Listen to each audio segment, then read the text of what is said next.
Recovery of an MMO Junkie holds a special place in my heart for 3 different reasons. The first is, I think, almost self-explanatory. Every actually good MMO anime gives me an alternative to point to when telling people not to watch SAO, and the show is really, really good. It also hits me on a personal level. The theme of a relationship blossoming online is something we don't see a lot of in anime, and considering that my girlfriend Yazzie and I met because of this YouTube channel, having a show explore that idea really hits home for both of us. It's one of our favorite shows of the season. Even if little details like the fact that the romantic leads find each other while playing opposite-gendered characters online don't quite match our personal experience. But more importantly, most importantly, its OP and ED are shockingly strong. Just looking at the character designs, the show seems pretty unassuming. Its color palette is basic, and nothing about the show's premise or marketing screams, "This anime will be full of Sakuga." And it's not. Even in some of its most pivotal moments, the show is content to use fairly limited pose-to-pose animation, capping out at 8 to 12 frames per second at almost all times. And the only time we see any sort of complex lighting is when the objects don't need to move much. But the show doesn't let that hold the characters back from expressing themselves through body language. And the director clearly didn't let a lower budget, or the fact that this is his first time directing, restrain him from constantly utilizing evocative, inventive shot compositions to better tell the show's story. And that ethos extends to both credit sequences. MMO Junkie's OP and ED may not be the most technically impressive of the year, but they're definitely some of the best. And given the year we've had for anime openings and endings, that's really saying something. But I'll have more to say about the OP's relative quality in a few weeks when I put out my annual best OPs list. And the ED, I'll talk about later. For now, I just want to gush a bit about a show and OP that I absolutely adore. By the way, if you haven't seen MMO Junkie yet, get on that! If you love love stories or anime about video games, it's all but guaranteed to make you happy.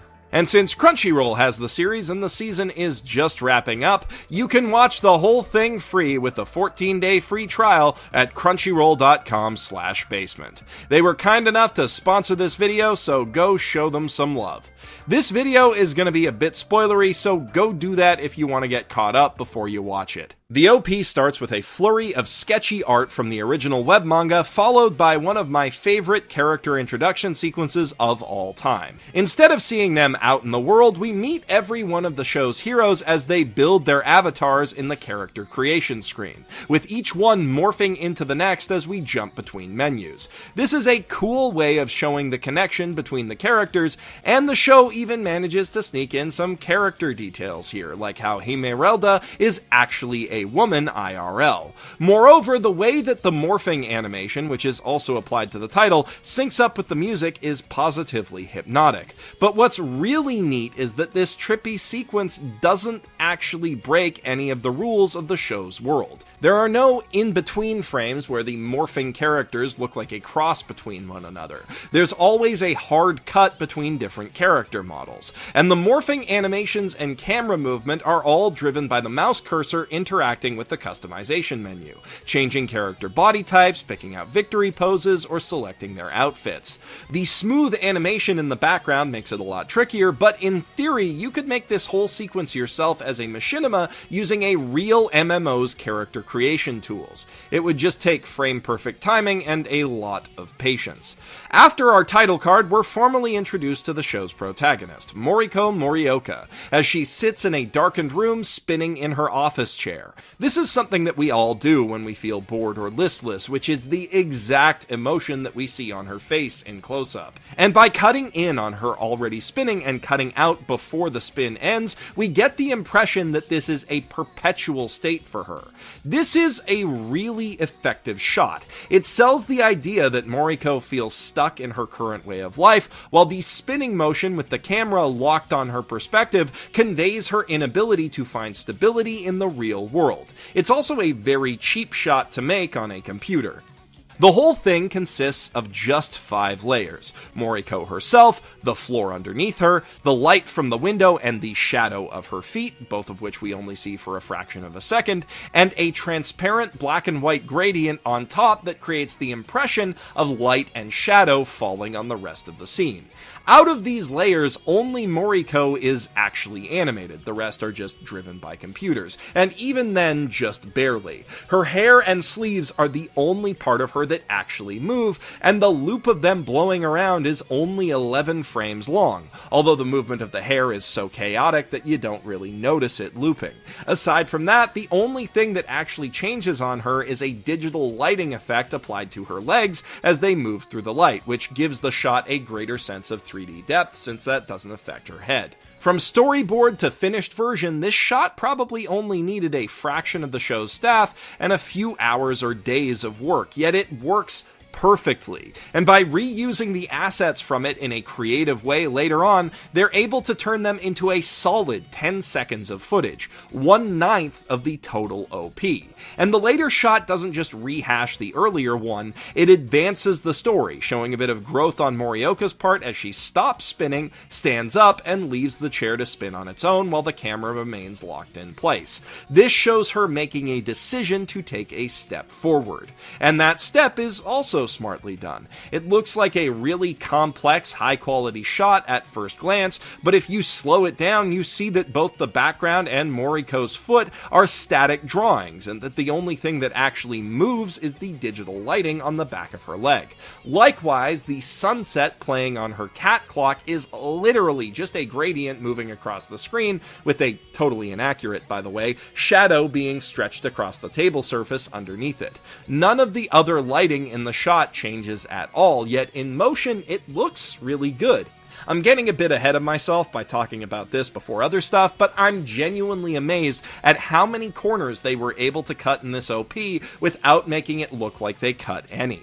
That's a testament to the power of knowing your limits and planning accordingly. And that mentality of working smart carries over to many other aspects of this opening. Going back, we can see that demonstrated in the very next shot after Moriko in the chair. We see her blue-haired female avatar from toward the end of the series standing in a shop window looking out at a crowd of passing people. The camera then rotates around, revealing the crowd and shop window to be 2D cards, and we find ourselves with Morioka and her male avatar Hayashi inside cyberspace. Making everything out in the real world flat conveys the relative importance of online life to Moriko, and it's also conveniently a lot easier and cheaper than giving those silhouettes 3D depth.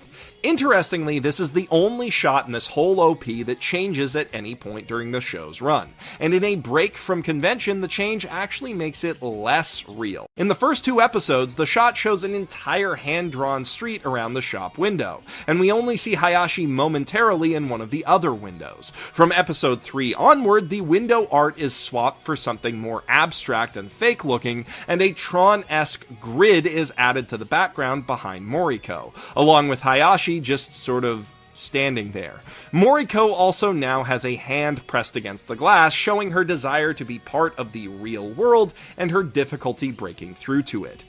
I think the abstract artwork better sells the intent behind the shot, so this is a good change on its own, but those small extra details really bring it all together, making the earlier version look just incomplete. After this, we're treated to a sequence of Moriko's avatar running through what looks like the real world, with her reflection changing with each transition into one of her online friends. First Lily in the pond, then Kanbei and Harumi, Koiwai's beefy girl avatar, on the highway mirrors, and finally the remaining members of her guild insert their faces over hers while she's sitting on a park bench, holding up a mirror.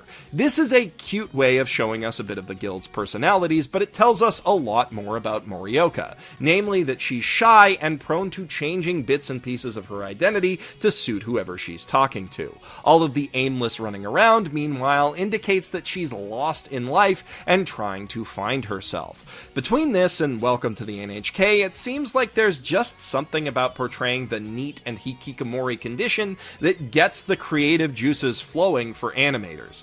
The next shot shows Moriko standing at a railing overlooking the ocean as time flies by around her, indicated by rapidly moving clouds in the sky and skips in the video.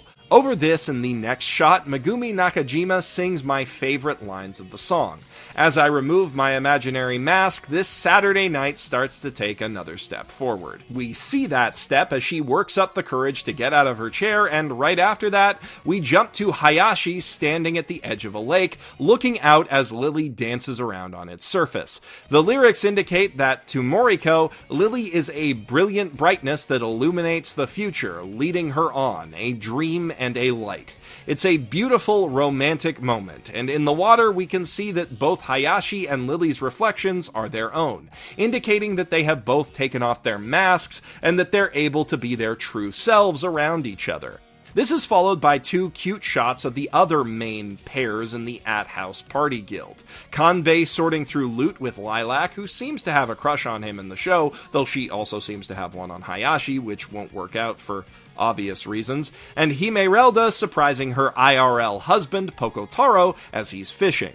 After these brief moments of sweetness, we dive back into mildly sad territory as we see Lily sitting alone at the foot of a tree next to a dying fire. This presumably takes place after Lily's player, Sakurai, realizes that Hayashi is actually Morioka, who he's got a huge crush on, and becomes conflicted about playing with her because he's scared of being rejected as both a man and a friend. As Lily looks up, we jump to a memory from back when Sakurai and Morioka unknowingly played together in an older MMO, Nanter Saga, with their adorable fairy avatars from that game laughing and chatting up in a tree. The exact same thing that Lily and Hayashi do now in Fruits des Mers. The next cut reveals that a sad Morioka is also reminiscing about those days at the same time, possibly because she misses Lily. Ironically, if you look at their two shots, you can see that they're framed so that the two are actually looking straight at each other, tied together by the same feelings, but literally worlds apart.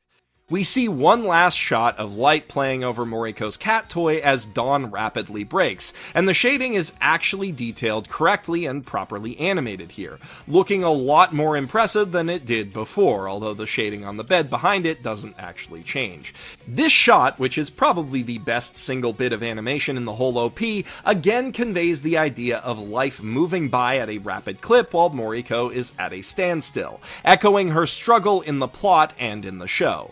That's further hammered home by a quick montage of her struggles in working life, breaking down crying on the phone with Koiwai, collapsing at her front door, and ultimately quitting, leaving a gift of flowers from her coworkers in the trash. It's a brief but powerful little montage that manages to hit you with the same emotional impact these events have in the show. The final shot pulls back from a stone-faced, depressed-looking Moriko through the eyes of her avatar, who we see being taken in by the wonder of the virtual world before the light swallows her, bringing us one more time to the title card. I love this opening. Through strong direction alone, it conveys 100 times as much as many openings with 10 times the budget. It's a perfect encapsulation of the tones and theme of the show itself, and surprisingly effective at conveying what it's like to feel depressed and seek escape in gaming.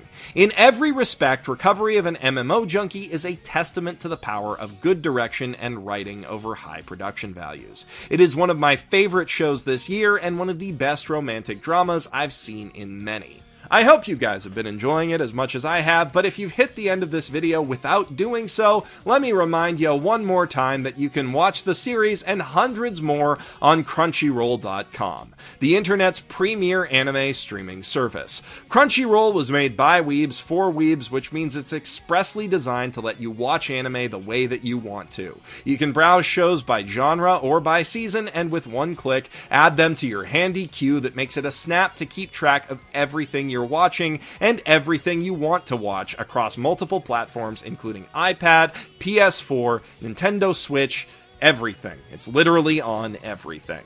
If you're not using Crunchyroll yet, you should change that today. You can try it free for 14 days by signing up at crunchyroll.com/basement, which will give you a ton of time to binge some of the season's best shows. On top of MMO Junkie, I highly recommend checking out Ancient Magus Bride, Juni Taizen, and the hilarious Blend S, which has an OP that I'll definitely be talking about very soon. Using my Crunchyroll link helps the channel out, but if you want to support me more directly, consider pledging at patreon.com/basement to see your name appear at the end of videos and help me make more of them, just like these lovely folks right here have done. If you want to see me cover the OP of a much, much worse show about MMOs, check out my very first video about SAO right here. Or if you're in the mood for another love story, click here for my videos about the hilarious rom-com Gamers, another great Crunchyroll anime from last season. And if this is the last I see of you today, then I'm Geoff Thew, professional shitbag, going AFK.